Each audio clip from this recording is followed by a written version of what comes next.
हिंदू धर्म में त्रिदेवों की महिमा अत्यंत ऊंची मानी जाती है। यह मान्यता है कि इस विश्व की सृजनता त्रिदेव अर्थात ब्रह्मा, विष्णु और महेश द्वारा की गई थी।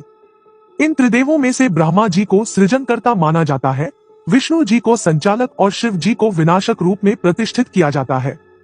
हमें सदैव ये बताने की इच्छा होती है कि इन त्रिदेवों में से कौन सबसे शक्तिशाली है। आज हम आपको हमारे धार्मिक ग्रंथों के अनुसार इन तीनों में सबसे शक्तिशाली कौन है यह बताएंगे। हमारे पुराणों में कुछ कथाएं मिलती हैं, जिनसे हम यह जान सकते हैं कि त्रिदेवों में सबसे बड़ा कौन है। शिव पुराण के अनुसार एक बार ब्रह्मा जी के मन में एक सवाल उठा कि वे स्वयं कैसे उत्पन्न हुए हैं। उस सवाल का उत्तर प्राप्त करने के लिए उन्होंने गहरी तपस्या की। उन्हें पता चला कि विष्णु भगवान की नाभि से एक कमल का फूल उत्पन्न हुआ था और उनका जन्म उससे हुआ था। उन्हें यह भी पता चला कि वे सृष्टि के निर्माता हैं। अहंकार में वे भगवान विष्णु के सामने गए और कहने लगे कि हे विष्णु, मैं तुमसे बेहतर हूँ। इस पर विष्णु भगवान बोले कि मेरे द्वारा ही तुम्हारा जन्म हुआ है, इसलिए मैं तुमसे बेहतर हूँ। इस अहंकार में दोनों के बीच विवाद हुआ और युद्ध की स्थिति उत्पन्न होने लगी थी। भगवान शंकर को दूर से यह देखने का अवसर मिला कि उनके विवाद को शांत करने के लिए एक अग्निलिंग के रूप में प्रकट हुए, जिसमें ना कोई आदि था और ना कोई अंत। इसे देखकर भगवान विष्णु और ब्रह्मा जी ने एक सहमति बनाई कि जो भी इस अग्निलिंग का अध्ययन खोज लेगा उसे श्रेष्ठ माना गया जाएगा। ब्रह्मा जी अग्निलिंग के ऊपर जाने की ओर चले जाए हो गए थे और विष्णु जी अग्निलिंग के नीचे जाने की ओर चले जा रहे थे कि चाहे उन्होंने बहुत दूर जाने का प्रयास किया हो, उस लिंग का अंत नहीं मिला और वे थक कर वापस आ गए थे। मुझे वापस आने के बाद भगवान विष्णु ने अपनी हार स्वीकार कर ली, लेकिन ब्रह्मा ने झूठ बोलकर कहा कि उन्होंने उस लिंग का अंत ढूंढ लिया है।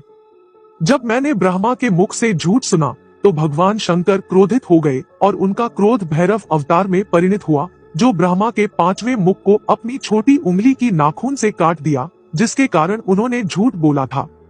भगवान शंकर ने ब्रह्मा जी को श्राप दिया था कि उनकी पूजा संसार में नहीं होगी और विष्णु जी को आशीर्वाद दिया था कि वह स्वयं के समान पूजे जाएंगे। शिव पुराण के अनुसार भगवान शंकर त्रिदेवों में सबसे बड़े हैं। गीता के अनुसार सप्तऋषियों ने एक बार गढ़ में एक विषय पर वार्ता की थी, जिसमें ब्रह्मा, विष्णु और महेश में से कौन सबसे श्रेष्ठ है यही पूछा जा रहा था। इस पर महर्षि भृगु ने सोचा कि क्यों न करे त्रिदेवों की परीक्षा और जाने कि कौन सबसे श्रेष्ठ है।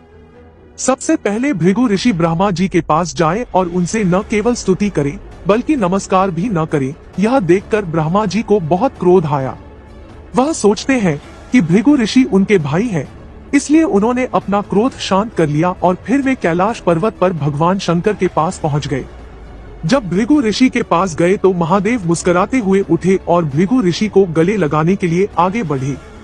हालांकि भृगु ऋषि का इरादा था कि वह भगवान की परीक्षा ले, इसलिए उन्होंने आपसे गले मिलने से मना कर दिया और कहा कि आपके द्वारा बिना सोचे समझे पापियों और अधर्मियों को वरदान देने की वजह से सृष्टि पर क्लेश आता है, इसलिए मैं आपका आलिंगन स्वीकार करने के लिए तैयार नहीं हूँ। यह सुनकर महादेव को बहुत क्रोध आया और उन्होंने अपना त्रिशूल उठाया। पार्वती माता ने उन्हें शांत किया और फिर भृगु ऋषि बैकुंठ धाम पहुंच गए, जहां भगवान नारायण और माता लक्ष्मी विश्राम कर रहे थे। ऋषि ने वहां जाकर उनके वक्षस्थल पर लात मारी, तब भगवान नारायण ने उठकर और क्रोधित होकर ऋषि के चरणों में हाथ जोड़कर बैठ गए और कहा कि हे महर्षि, मेरा वक्षस्थल बहुत कठोर है, कहीं आपके पैरों में चोट नहीं आई हो, इसलिए क्षमा कीजिए। मुझे इस बात का ज्ञान नहीं था कि आप यहाँ आने वाले हैं और इसलिए मैं नहीं जानता था कि आपका स्वागत कैसे करें। कृपया अपना आसन ग्रहण करें ताकि आपकी करुणा की भावना देखकर भृगु ऋषि आंखों में आंसू लेकर उनकी सभी अनुभवों को सप्तर्षियों को सुनाएं। के बाद सभी दृश्यों में भगवान नारायण को सबसे अधिक श्रेष्ठ माना गया। सप्तर्षियों का किसान बादल के संगीत कहानी से अनुसार एक बार त्रिदेव एक साथ बैठे थे। इतनी मनोवृत्ति में तब भगवान शिव के मन में एक सवाल उठा, क्या मेरी शक्ति पर्याप्त है कि मैं ब्रह्मा और विष्णु का विनाश कर सकूं? इस पर ब्रह्मा और विष्णु ने मुस्कान दिखाई और शिवजी से कहा, हे महादेव, कृपया अपनी शक्ति का उपयोग मुझ पर करें। शिवजी ने जब अपनी शक्ति का उपयोग किया तो ब्रह्मा जलने लगे और राख में बदल गए। देखकर शिवजी चिंतित हुए कि अब इस सृष्टि का निर्माण कौन करेगा। इस बीच राख में से आवाज आई, हे महादेव, मुझे कुछ नहीं हुआ।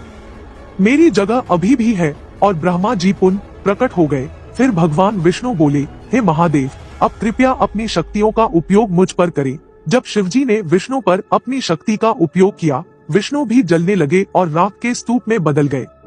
इस बादशाही में से दोबारा सुनाई दी, हे महादेव, अपनी शक्तियों का उपयोग करो कि बार बार करने के बाद राख गायब हो जाए। लेकिन राख का एक कण बचा रहा, जहाँ से विष्णु फिर से प्रकट हुए। उसके बाद शिवजी के मन में एक विचार आया कि अगर मैं खुद को विनाश कर लें, तो क्या ब्रह्मा और विष्णु का भी विनाश होगा? क्योंकि जहाँ एक विनाशक होता है, वहाँ किसी और का होना संभव नहीं होता।